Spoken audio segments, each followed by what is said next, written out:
Thank you so much. Good morning, everyone. Today I'm presenting findings from my PhD study on women's leadership advancement in the public sector in Saudi Arabia under Vision 2030. We begin by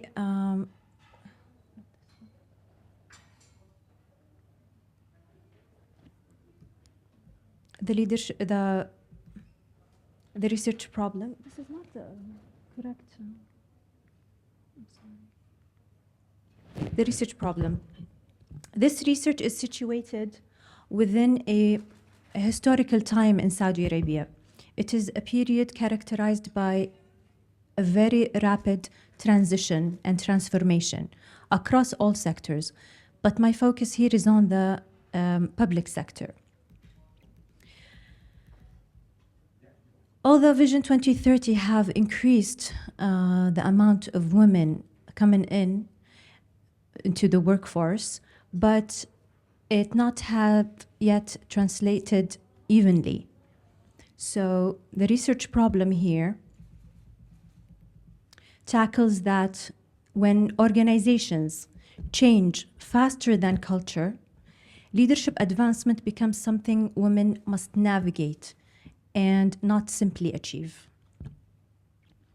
So much less is known about what happens during this journey, and this research is focusing on the gap that when barriers are removed, what happens after that? So the focus is not on policy alone. The focus is on the experience of these women and how they make meaning, how they make sense of this journey.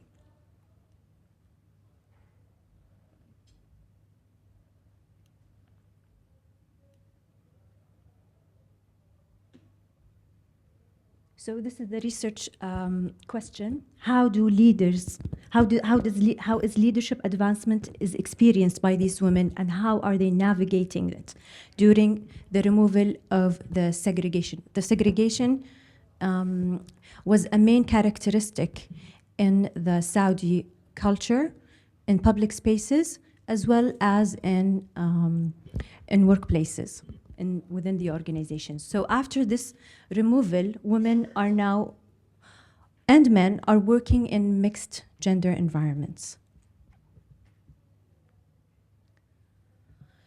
So this research methodology, it adopts a qualitative approach. It is interpretive, and it draws on in-depth, semi-structured interviews with 10 women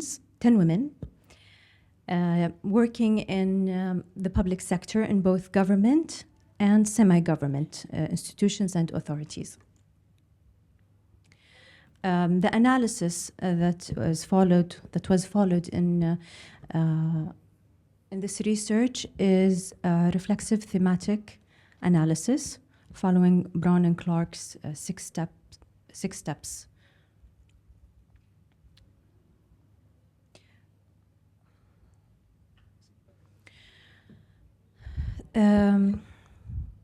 Three sensitizing perspectives were used in guiding the interpretation of and the analysis of the data.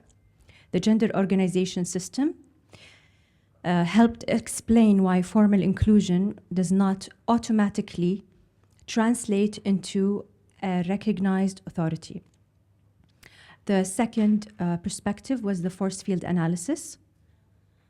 It helped in conceptualizing how the organizational change is interacting between the policy forces and drivers and the informal restraining forces.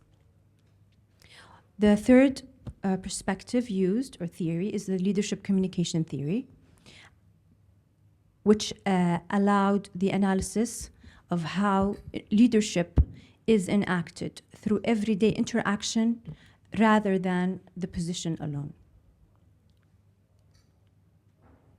The main finding of this research is that leadership advancement has not been experienced by these women in a linear or a clear path. It was non-linear.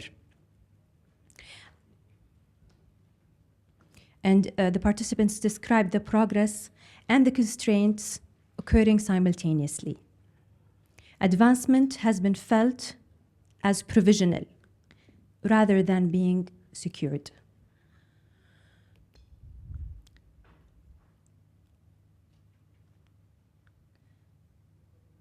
The second finding was that constraints did not disappear with inclusion and the removal of barriers immediately.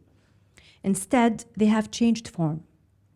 The barriers became informal and discretionary, operating through unwritten rules and opaque processes and managerial judgment. As a result, advancement depended on organizational context rather than being institutionally guaranteed.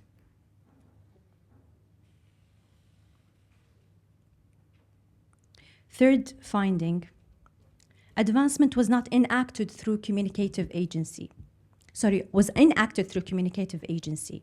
The women described being actively negotiating their legitimacy and their visibility. And they have been regulating how they are presenting this authority. Leadership was not simply granted through the role itself, but continuously negotiated through everyday interaction.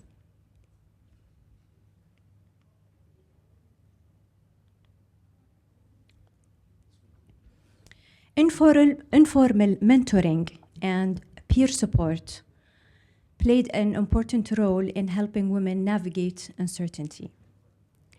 These relationships supported learning and endurance. However, they did not replace the absence of formal sponsorship or transparent advancement criteria.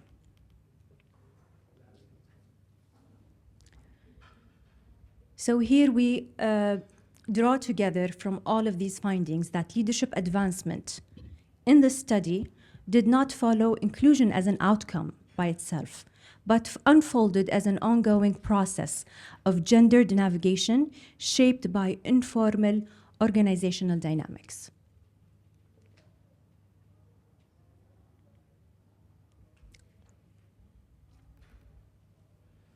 This is an analytical illustration of how that gendered navigation operates in practice. Advancement emerges from the interaction of forces. Vision 2030 operates here as a driving policy velocity force that signals inclusion and opportunity. At the same time, on the meso, this is on the macro level. On the meso level, forces such as managerial discretion and, where is it? It's over here, the restraining forces. Managerial discretion and the entrenched norms that are maybe still lingering in the they call it in the historical culture.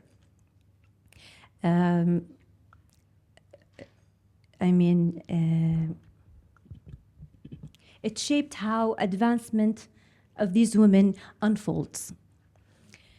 The result of that is a non-linear career path for these women that is not stable and sequential,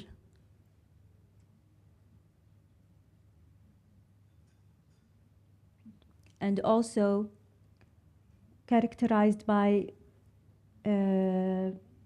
that it's keep changing for them.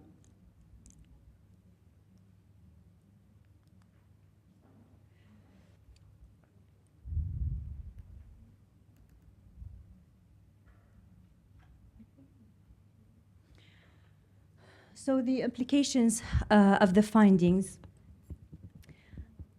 for leadership advancement in practice. It is not enough that inclusion policies exist. The policy is there, the political intent is there, but the advancement is shaped by informal organizational practices. As we discussed before, managerial discretion, everyday communication inside the organization is something that women need to tackle daily. Without the attention to how policy is enacted in practice, inclusion risks remaining only symbolic, rather than being transformative for these women. And the final takeaway of this: inclusion is a policy outcome, but advancement is a daily lived negotiation. Thank you.